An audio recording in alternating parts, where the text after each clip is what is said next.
Hi, welcome to the Resources Roadhouse. I'm Wally Graham and I'm at the 2020 Explorers Conference here in Fremantle, and I'm with Brett Smith, Managing Director of Corazon Mining. Now, Brett, just a quick history lesson for everybody. I mean, I know we've covered this before in previous interviews, but your Lynn Lake nickel project over in Canada, historically it's been a very good producer of nickel over the journey, but 45 years ago the mine closed down, and since then Corazon has become the first company to consolidate the whole area. It used to be a whole heap of separate mining camps, and you've consolidated the whole area, that's correct? Yeah, after the mine shut down, the project went to a gold company for a little while, and then it just all fell apart into different holders. So we've got two agreements, one with Victory Nickel, where we now own the historical mining centre, and the other one with a local prospector, Peter Dunlop, well-known person.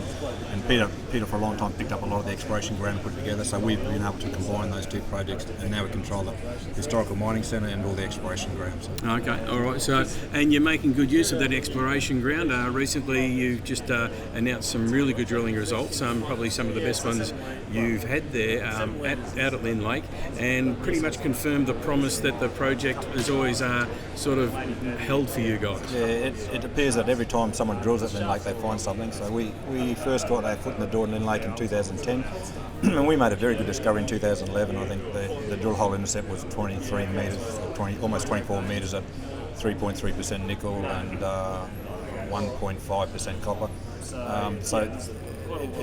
Lynn Lake's more suffered recently because the way the project was broken up, the exploration data was separate to the exploration ground held by the mining centre. So we managed to pull all that together, and that's reaping benefits now. Right.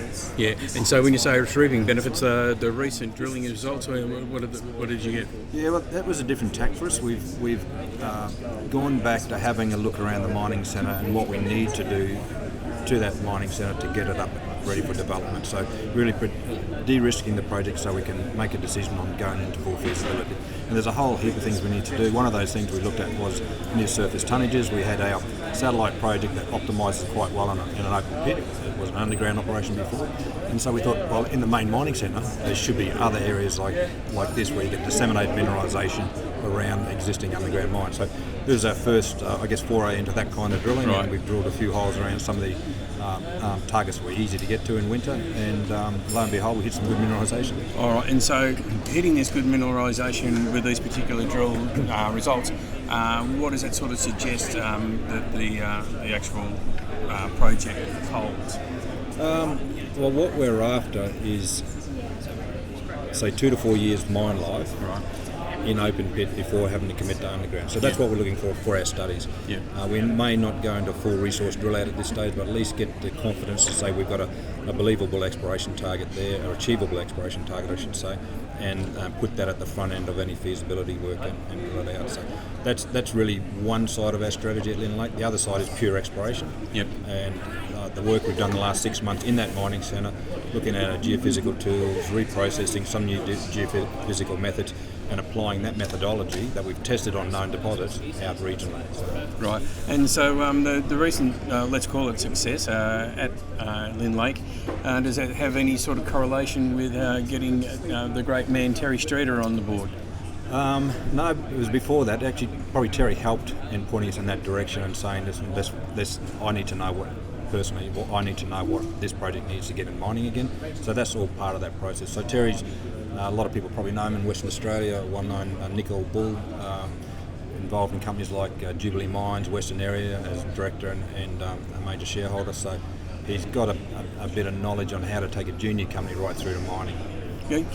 So people who watch the market, can they sort of have a look at Corazon Mining and see that Terry's taken an interest in the project and sort of say, well, this project must have some sort of interest for to get the backing of such an individual? I think they can take reassurance that Terry's actually been to site twice with Western Areas. Well, Western Areas had a small exploration package there in 2008, 2009, so he liked the project from there. So when we approached him, he was very familiar with the project and he said, oh, that's a great project and wanted to be involved. So there's some reassurance there. We've got to do the work. work. Yep. And that's what we're about now. All right. So, and the next steps, what's it Yeah, going to we've take? just completed a small placement. The money should be in the bank today, and that'll give us enough capital to go back and drill. All right. It's all about drilling, putting the money in the ground, and the targets will be, around the mining centre, proving that disseminated mineralisation around existing workings, some met holes, testing our low grade, which is very critical because there's a huge low grade system there as well, and then also pure exploration. All right. Well, obviously there's a bit of news flow to come. We'll look forward to hearing all about that. So, Brett Smith, it's great to see you at the Roadhouse once again. Thanks, Wally. Cheers.